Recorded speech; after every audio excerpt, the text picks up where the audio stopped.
Assalamualaikum warahmatullahi wabarakatuh.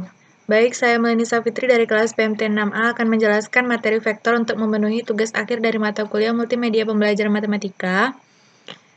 Di sini kita masuk ke peta konsep. Peta konsep dari vektor itu yaitu terbagi menjadi konsep, pengertian, panjang vektor, vektor posisi, vektor satuan, gambar vektor, penulisan vektor, terus ada vektor di R2 dan di R3 serta aljabar vektor. Visual nyata dari vektor itu, yang pertama di sini ada gambar orang bermain layang-layang.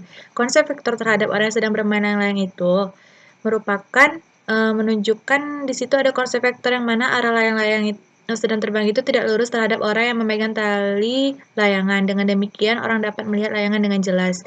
Nah, gambar yang kedua ini adalah gambar vektor dalam menggunakan GeoGebra. Aplikasi GeoGebra yaitu yang di sini adalah titik ujung sini adalah dinamakan pangkal dan di ujung sini adalah dinamakan titik ujung. Di sini ada dinamakan vektor U. Konsep skalar dan vektor saat latihan baris berbaris, Rama berjalan maju 10 langkah, kemudian belok ke kanan dan berjalan 10 langkah. Nah, gerakan ini disebut penerapan prinsip vektor dan aplikasinya. Contoh lainnya seperti mengukur panjang meja serta menentukan jarak dan arah kapal berlayar. Ini menerapkan konsep skalar dan vektor. Skalar dan vektor ini merupakan dua besaran yang berbeda. Nah, lalu apa saja sih perbedaan contoh konsep skalar dan vektor? Mari kita lihat permasalahan berikut ini. Yang pertama, tinggi lemari pakaian Rina itu adalah 100 cm. Apakah hasilnya berbeda jika diukur dengan pita ukur dari atas ke bawah dan dari bawah ke atas? Nah, tentu hasilnya akan sama untuk permasalahan yang nomor pertama ini. Kenapa? Karena di sini termasuk besaran skalar, yang mana besaran yang mempunyai besarnya saja. Yang kedua, Doni mendorong mejanya dengan gaya 20 Newton ke kiri. Apakah sama hasilnya jika dia mendorong 10 Newton ke kanan? Di sini termasuk besaran vektor karena mempunyai besar dan arah, dan tentu saja besar yang dihasilkan serta arah yang dihasilkan itu berbeda. Nah, lalu apa saja? Ada yang tahu vektor dan skalar itu apa? Nah, di sini kita masuk ke pengertian skalar dan vektor. Skalar itu adalah besaran yang tidak bergantung pada arah. Vektor besaran yang bergantung pada arah. Besar vektor itu adalah panjang vektor. Arah vektor itu sudut yang dibentuk dengan sumbu X positif. Vektor itu disajikan dalam bentuk ruas garis berarah atau bisa saja dengan dicetak tebal. Nah, gambar vektor di sini termasuk terlihat gambar vektor AB atau vektor U. Ditulis vektor AB atau vektor U dengan dibubuhi tanda panah atas, atau bisa juga dengan dicetak tebal. A ini disebut titik pangkal dan B disebut titik ujung. Notasi penulisan vektor, adapun bentuk vektor kolom, vektor U sama dengan 57 atau vektor PQ sama dengan -1,-120. Nah, di sini penulisannya dalam bentuk vektor kolom yaitu ke bawah, sedangkan vektor baris bentuk penulisannya itu ke samping. Vektor ditulis dengan notasi IJK seperti vektor A sama dengan 3I dikurang 2J ditambah 7K. Kita masuk ke vektor di R2, yang mana vektor yang terletak di satu bidang atau vektor yang hanya mempunyai dua komponen yaitu X dan Y. Kita lihat gambar di samping. I merupakan vektor satuan searah sumbu X, ini dia I. Sedangkan J vektor satuan searah sumbu Y. Maka vektor OP ditambah vektor PA itu menghasilkan vektor OA. Terus juga yang menghasilkan vektor OA itu bisa dari vektor OP ditambah vektor OQ juga menghasilkan vektor OA. Jadi terserah kita mau milih yang mana. Di sini saya mengambil vektor OP itu adalah XI, vektor OQ itu adalah YJ. Jadi vektor OA, nah kita substitusikan nilai vektor OP ditambah vektor OQ yang tadi yaitu XI ditambah YJ, atau vektor A kita ganti boleh juga sama dengan XI ditambah YJ. Nah, kita masuk ke vektor di R3 yaitu vektor yang terletak di ruang dimensi 3 atau vektor yang mempunyai 3 komponen yaitu X, Y, dan Z. Perhatikan gambar di samping. Misalkan koordinat titik T itu adalah X, Y, dan Z. Maka OP itu XI, OP ini XI, terus OQ YJ, dan S yaitu ZK. Nah, panjang vektor ditandai dengan lambangnya harga mutlak. Di R2, misalkan kita tulis dengan vektor baris A1, A2, maka panjang vektor A itu adalah akar dari A1 kuadrat ditambah A2 kuadrat. Di R3 pun begitu juga. Kita tulis dengan menggunakan vektor baris, boleh juga dengan vektor kolom X. Saya di sini menggunakan vektor baris X, Y, Z. Maka panjang vektor V itu adalah akar dari X kuadrat ditambah Y kuadrat ditambah Z kuadrat. Terus kita masuk ke contoh soal. Di sini ada dua contoh. Di sini misalkan nomor 1 panjang vektor A adalah 3, 4. Maka panjang vektor A itu adalah akar dari 3 kuadrat ditambah 4 kuadrat sama dengan akar 25, sama dengan 5. Nah, terus kita masuk ke vektor satuan, yang mana panjangnya itu satu satuan.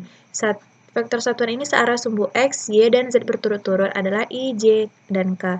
I itu nilainya 100, J nilainya 010, dan K nilainya 001. Ini saya contohkan dalam vektor satuan di R3. Vektor posisi, yaitu vektor yang berpangkal di titik O, dapat dinyatakan dalam bentuk seperti gambar di samping, yang mana vektor baris dinyatakan OA itu adalah X1, Y1, dalam vektor kolom OA itu dinyatakan ke bawah, penulisannya X1, Y1. Jika A, X1, Y1, dan B, X2, Y2, maka didefinisikan vektor AB sama dengan vektor OB dikurang OA. OB dikurang OA. Inilah vektor AB-nya. Maka X2 dikurang X1, Y2 dikurang Y1. Terus apa saja sih aljabar vektor? Nah, kita masuk ke aljabar vektor. Yang pertama, kesamaan vektor, penjumlahan vektor, pengurangan vektor, perkalian vektor dengan bilangan real. Kita masuk yang pertama adalah kesamaan vektor. Misalkan, vektor A sama dengan A1I ditambah A2J ditambah A3K, dan vektor B sama dengan B1I ditambah B2J ditambah B3K. Jika vektor A sama dengan vektor B, maka A1 otomatis sama dengan B1, A2 sama dengan B2, dan A3 sama dengan B3.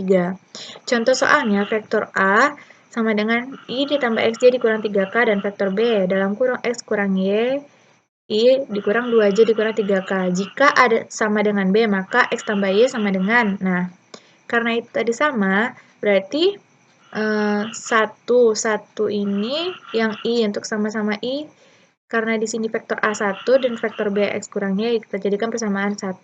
Terus yang vektor A untuk yang J-nya adalah X, koefisiennya. Terus yang vektor B untuk koefisiennya itu adalah min 2. Itu jadikan persamaan 2. Lalu kita substitusikan ke persamaan 1, yang mana X-nya min 2. Berarti maka didapatkan Y-nya sama dengan min 3. Maka X tambah Y sama dengan min 2 ditambah negatif 3, artinya adalah negatif 5. Nah, untuk penjumlahan vektor, misalkan vektor A itu A1, A2, A3, dan vektor B, B1, B2, B3. Jika vektor A ditambah vektor B sama dengan vektor C, maka vektor C adalah A1 ditambah B1, A2 ditambah B2, A3 ditambah B3. Ini penulisan dalam bentuk vektor kolom. Boleh juga kita tulis dalam bentuk vektor baris. Contohnya, bisa dilihat seperti ini. Nah, ini berikut penyelesaiannya. Nah, untuk selanjutnya kita masuk ke pengurangan vektor. Sama saja dengan penjumlahan vektor tadi, hanya saja tanda yang berbeda. Nah, perhatikan gambar berikut. Vektor AB. AB itu adalah min 2,3. Vektor A itu adalah 4,1.